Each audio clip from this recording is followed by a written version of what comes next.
Assalamualaikum warahmatullahi wabarakatuh. Kami dari kelompok 1 Indralaya yang beranggota 4 orang akan menyampaikan beberapa materi. Selamat menyaksikan.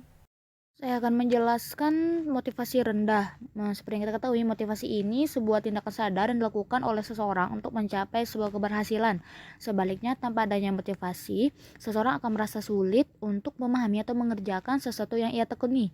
Tentu hal ini berdampak buruk bagi kualitas dirinya dan juga masa depannya. Tinggi rendah pencapaian seseorang ini sangat dipengaruhi oleh motivasi yang terdapat pada dirinya sendiri. Contohnya saja, siswa yang memiliki motivasi rendah dalam belajarnya pun, dia akan sangat sulit memahami materi yang disampaikan sehingga akan mempengaruhi hasil pembelajarannya. Sebenarnya, remaja ini bukan mereka bodoh, namun karena mereka ini tidak tertarik atau tidak adanya motivasi dengan pelajaran tersebut. Kegagalan inilah yang terjadi dalam siswa karena hilangnya semangat belajar di dalam diri mereka, tidak adanya motivasi untuk belajar. Faktor lain yang kita bisa jadikan penyebab dari motivasi rendah ini seperti pola asuh yang memiliki dampak pada motivasi remaja, masalah dalam kehidupan siswa yang menjadikan lemah motivasi dirinya untuk melakukan suatu hal, seperti masalah-masalah keluarga, putus cinta, masalah dengan teman sebaya, bolos sekolah, dan sebagainya. Kurangnya perhatian orang tua pun dapat menjadi salah satu faktor lemahnya motivasi siswa ataupun motivasi seseorang karena tidak adanya dukungan, tidak adanya perhatian sehingga orang tersebut akan cenderung merasa buat apa dia melakukan hal ini. Orang lain pun tidak akan peduli dengan keberhasilannya. Dan faktor terakhir adalah faktor kemajuan teknologi yang tidak bisa kita pungkiri memang membawa kemudahan pada setiap aktivitas manusia. Tetapi terkhusus untuk siswa sendiri, adanya budaya luar yang terselip dalam fasilitas internet, program-program yang kurang mendidik, ataupun hal lainnya dapat menghipnotis siswa untuk asik bermain daripada belajar. Hal inilah yang membuat siswa sibuk sampai melupakan belajarnya. Dan secara perlahan kemajuan hebat dalam peradaban manusia ini melemahkan motivasi belajar dari dalam diri siswa. Adanya kemajuan teknologi ini juga membuat individu cenderung malas untuk mencoba bereksperimen mengeksplorasi kemampuannya karena dianggap ada internet yang mempermudahkan mereka dalam mengetahui segala hal yang mereka perlukan, sehingga motivasinya pun rendah dalam melakukan hal-hal sesuatu untuk dirinya dan masa depannya. Menurut Clark, ada beberapa karakteristik yang ditunjukkan siswa underachiever, yaitu 1. Menunjukkan prestasi yang berlawanan dengan harapan atau potensi yang dimilikinya. 2. Merasa tidak senang dengan sekolah atau gurunya dan cenderung bergabung dengan teman yang juga memiliki sikap negatif terhadap sekolah. 3. Kurang termotivasi untuk belajar, tidak mengerjakan tugas, sering mengantuk ketika belajar dan tidak tuntas dalam mengerjakan tugas. 4.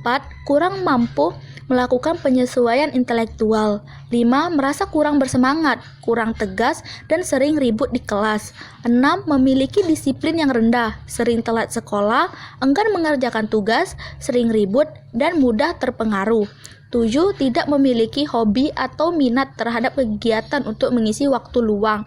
Dan 8. Takut ujian dan berprestasi rendah. Underachievement atau anak yang kesulitan belajar. Siswa underachiever tergolong siswa yang mengalami kesulitan belajar di sekolah. Siswa yang tergolong underachiever adalah siswa yang memiliki taraf inteligensi yang tergolong tinggi, tetapi memperoleh prestasi belajar yang tergolong rendah atau di bawah rata-rata. Underachiever atau berprestasi di bawah kemampuan adalah jika terjadi ketidaksesuaian antara prestasi sekolah anak dan indeks kemampuannya, sebagaimana nyata dari tes inteligensi, prestasi, kreativitas, atau data observasi. Selain itu, Semiawan menyebutkan underachievement adalah kinerja yang secara signifikan berada di bawah potensinya. Selain Samiawan, Makmun juga berpendapat bahwa yang dimaksud underachievement adalah mereka yang prestasinya lebih rendah dari yang diperkirakan berdasarkan hasil tes kemampuan belajarnya. Nah, berdasarkan beberapa pendapat ahli mengenai underachiever, maka dapat dipahami bahwa yang dimaksud underachiever adalah siswa yang memperoleh prestasi di bawah standar nilai yang seharusnya dapat diperoleh berdasarkan tingkat IQ tertentu. Assalamualaikum warahmatullahi wabarakatuh. Perkenalkan, saya Febiasi Fajriah dari Program Studi Bimbingan dan Konseling Indralaya. Baiklah, di sini saya akan menjelaskan tentang prokrastinasi akademik. Menurut Gufron, prokrastinasi akademik adalah jenis penundaan yang dilakukan pada jenis tugas formal yang berhubungan dengan tugas akademik, misalnya tugas kampus atau tugas kursus. Dan juga Ferrari mengatakan bahwa prokrastinator yang gagal dalam bidang akademik dikarenakan mereka menghindari pengerjaan tugas dan merasa takut apabila mereka tidak dapat menyelesaikan tugasnya. Jadi, dapat disimpulkan bahwa prokrastinasi akademik adalah suatu jenis penundaan dan mengakibatkan kegagalan yang berhubungan dengan tugas akademik di kemudian hari. Adapun selanjutnya yakni ciri-ciri prokrastinasi akademik.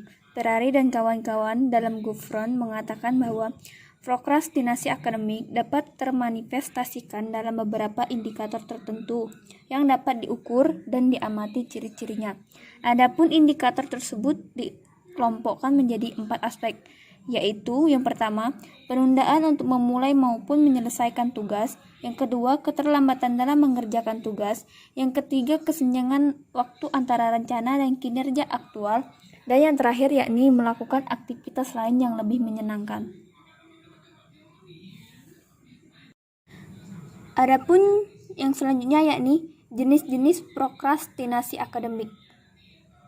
Ferrari dalam Gufron membagi prokrastinasi akademik menjadi 2 kategori, yaitu kategori yang pertama, functional procrastination, yaitu penundaan dalam mengerjakan tugas yang bertujuan untuk memperoleh informasi yang lebih lengkap dan akurat. Prokrastinasi fungsional ini biasanya dilakukan untuk mengumpulkan data-data penting, referensi atau informasi lain yang terkait dengan tugas primer atau tugas yang penting. Adapun kategori yang kedua yakni dysfunctional procrastination, yaitu penundaan yang tidak memiliki tujuan, berakibat buruk dan menimbulkan masalah. Prokrastinasi dysfunctional ini dibagi lagi menjadi 2 bentuk berdasarkan tujuan mereka melakukan penundaan, yaitu decisional procrastination dan avoidance procrastination. Adapun selanjutnya yakni faktor yang mempengaruhi prokrastinasi. Faktor yang mempengaruhi prokrastinasi akademik dapat berasal dari 2 faktor, yaitu yang pertama, faktor eksternal, faktor dari luar individu, dan yang kedua yakni faktor internal, faktor yang berasal dari dalam diri individu. Jadi, baik dari faktor internal dan faktor eksternal yang mempengaruhi prokrastinasi akademik disebabkan berbagai macam sebab, antara lain rasa takut akan kegagalan, kecemasan, perfeksionis, kurang percaya diri, persepsi terhadap tugas, kelelahan, manajemen waktu, dan lingkungan. Selanjutnya adalah dropout. Dropout adalah keluar dari sekolah sebelum waktunya atau sebelum lulus. Dropout demikian ini perlu dicegah, oleh karena hal demikian dipandang sebagai pemborosan bagi biaya yang sudah terlanjur dikeluarkan untuknya. Banyaknya peserta didik yang dropout adalah indikasi rendahnya produktivitas pendidikan. Tingginya angka dropout juga bisa mengganggu angka partisipasi pendidikan satu sekolah. Materi selanjutnya adalah dropout. Secara umum, sebab-sebab terjadinya dropout yaitu peserta didik tidak mampu menyelesaikan pendidikan, tidak mempunyai biaya sekolah, peserta didik dalam keadaan sakit dan tidak kunjung sembuh. Jika dibedakan melalui beberapa sumber, ketidakhadiran yang juga akan menyebabkan terjadi sebuah dropout dapat dilihat dari berbagai sumber, yaitu sebagai berikut. Yang pertama, dilihat dari segi tanggung jawab murid itu sendiri. Murid yang sering sakit, membolos karena pengaruh teman-teman sekelompok karena malas, tidak mengerjakan pekerjaan rumah, melanggar peraturan lalu dihukum, berkelahi lalu tidak berani masuk sekolah, lupa atau tidak mau minta izin dari sekolah, kebiasaan-kebiasaan buruk yang telah dibawa sejak lama. Yang kedua, dilihat dari segi rumah tangga. Orang tua yang selalu sibuk karena ayah dan ibu bekerja dan kurang memperhatikan anak, latar belakang ekonomi keluarga yang buruk, terlalu memanjakan anak, keluarga yang berpindah-pindah tempat kerja, tempat tinggal yang jauh karena tidak mempunyai pakaian yang layak untuk sekolah, tuntutan orang tua yang harus bekerja, orang tua mengajak anak untuk bepergian. Yang ketiga, dari sekolah, suasana belajar yang kurang menyenangkan, guru yang terlalu keras dan menyakitkan, kurangnya pembinaan dan bimbingan dari guru, kebijaksanaan pimpinan sekolah yang kurang menguntungkan, bangunan sekolah yang agak jauh, biaya dan pungutan yang mahal. Akibat-akibat yang terjadi jika sampai drop out adalah menjadi pengangguran, tunawisma, meningkatnya kriminalitas di kalangan pelajar. Baiklah, itu saja yang dapat kami sampaikan. Jika ada yang kurang atau ada kesalahan, kami mohon maaf. Wassalamualaikum warahmatullahi wabarakatuh.